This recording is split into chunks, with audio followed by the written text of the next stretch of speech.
I'm Ted Norby, Director of Instruction for the National University Golf Academy. I'm here today with Dr. Doug Barba from National University Center for Performance Psychology. Today we're going to talk a little bit about routines, the mental and physical routine of hitting a golf shot. Well, today what we want you to think about is three specific components with the golf pre-shot routine. Behind the ball, how you process your information. When you're over the ball, how you execute the shot, and what you think about after the ball. So we have three components that we're going to talk about today when we deal with routines.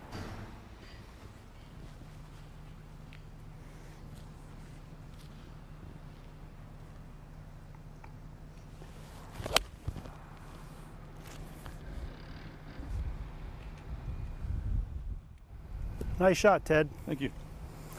I think what you do after a shot is probably the most important thing to ensure future good shots.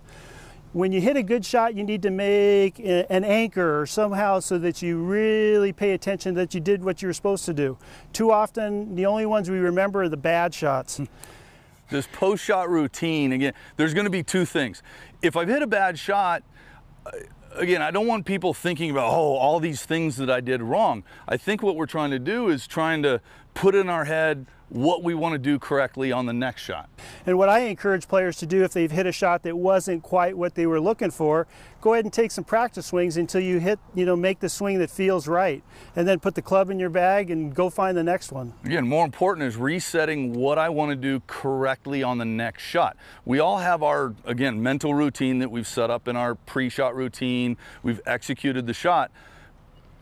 But after the shot's gone, let's say I didn't shift as well as I wanted to, and that's something that I'm working on. Usually you're going to have a little bit of time. Somebody else is hitting their shot, or we've got to walk on. If I know what I did wrong, that's fine. I can kind of make a little correction. But even if I don't know what I did wrong in the swing, I know what I'm trying to accomplish on all my shots that day. I hopefully have made a plan and a thought process of what I'm trying to do in my swing that day. So even if I don't know why I hit it fat or thin or whatever, I'm still I can take a little practice swing and set my hand where I wanted to, create a leg shift that I'm trying to do, and release the club if that's what I'm trying to feel that day on the golf course. Ted makes some really good points on both sides of that. With the bad shots, figure out what you have to do to fix it and then move on. Don't carry it with you. You don't want to be carrying bad shots. That bag gets really heavy. When you hit the good shot, it's really important that you anchor those and those leave a mark so that you know you're good, and that'll build on your own confidence and your enjoyment and pleasure with the game. So it's really critical. But to reinforce this, what you do after your execution of the skill becomes really important.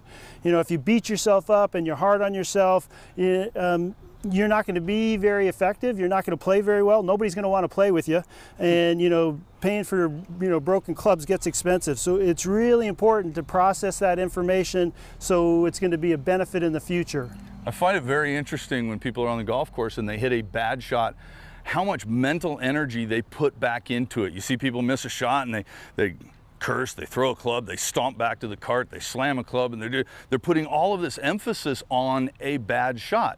But then when they hit a good shot, it's like they just kind of walk over and they don't even think about the good shot. It's like that's supposed to happen all the time, as opposed to if I hit a perfect shot, I'm going to sit back there, I'm going to revisualize it, this imagery that we've talked about in the past. I'm going to put it in my head again. Yes, that's what I want. I'm even going to take another practice swing. God, what did that feel like? That felt perfect. That was the perfect move. Ball went perfect.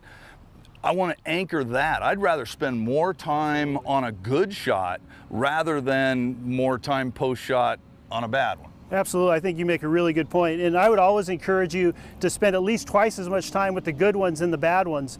When you make a mistake, you know what you did. And hopefully you're long enough in the game where you know how to correct it. So the final thing that happens on a golf shot is this post-shot routine, and really focus on the good energy and the good thought processes. It sets you up for success on the next shots, the next holes, the next round of golf that you play, instead of focusing on the bad stuff in the history. Absolutely. And I think it's really critical to have a good routine where you're thinking behind the ball, you're automatic over the ball, and that you process the success or failures after the shot most effectively for future success.